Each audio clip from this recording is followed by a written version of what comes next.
सौभाग्यशाली तोता। बहुत समय पहले की बात है। एक छोटे से गांव के पास एक सुंदर जंगल था। उस जंगल में तरह तरह के पक्षी और जानवर रहते थे। उन्हीं पक्षियों में एक अनोखा तोता भी रहता था जिसका नाम चिरकू था। चिरकू को लोग सौभाग्यशाली तोता के नाम से जानते थे, क्योंकि जहां भी वह जाता वहां कोई न कोई चमत्कार हो जाता या किसी की किस्मत बदल जाती। गांव के लोग मानते थे कि अगर चिरकू उनके घर आ जाए तो उनके जीवन में सुख और समृद्धि आ जाती है। चिरकू हमेशा खुश रहता और अपनी मधुर आवाज में गाने गाता। लोग उसे फल और अनाज खिलाते और उसकी भलाई की कामना करते थे। चिरकू भी गांव के लोगों से बहुत प्यार करता था और जहां भी जाता खुशियां बांटता। एक दिन गांव में एक गरीब किसान जिसका नाम रघु था बहुत परेशान था। उसकी फसलें बर्बाद हो गई थीं और उसके पास खाने को भी कुछ नहीं था। वह दिन रात मेहनत करता, लेकिन किस्मत उसका साथ नहीं दे रही थी। एक दिन रघु ने गांव के लोगों से चिरकू के बारे में सुना और सोचा कि शायद यह सौभाग्यशाली तोता उसकी भी मदद कर सकता है।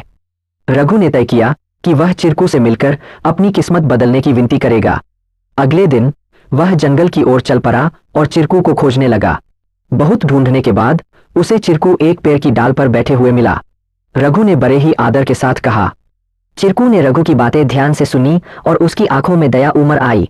चिरकू ने अपनी चोंच में एक छोटी सी चमकती हुई पत्ती उठाई और रघु को देते हुए कहा, यह जादुई पत्ती है, इसे अपनी जेब में रख लो और जब तुम अपने खेत में काम करने जाओ तो यह पत्ती तुम्हारी किस्मत बदल देगी। रघु ने धन्यवाद कहा और वह पत्ती लेकर अपने घर लौट आया।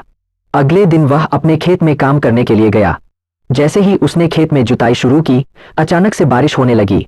उसकी सूखी जमीन हरी भरी हो गई और थोड़े ही समय में उसकी फसलें लहलहा उठीं। रघु की मेहनत सफल हुई और उसकी किस्मत सच में बदल गई।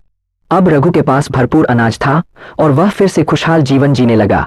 उसने गांव के लोगों को चिरकू की बुद्धिमानी और उसके द्वारा दी गई जादुई पत्ती के बारे में बताया।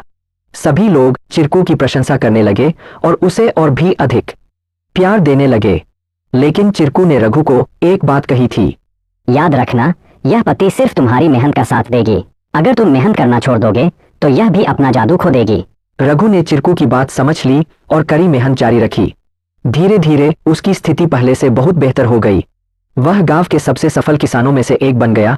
लेकिन उसने कभी यह नहीं भूला कि उसकी सफलता में चिरकू और उसकी मेहनत का कितना बड़ा हाथ था। कहानी से सीख। इस कहानी से हमें यह सीख मिलती है कि किस्मत भी उन्हीं का साथ देती है जो खुद मेहनत करते हैं।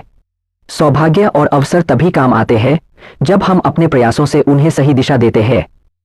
Please like, share and subscribe our channel to learn more.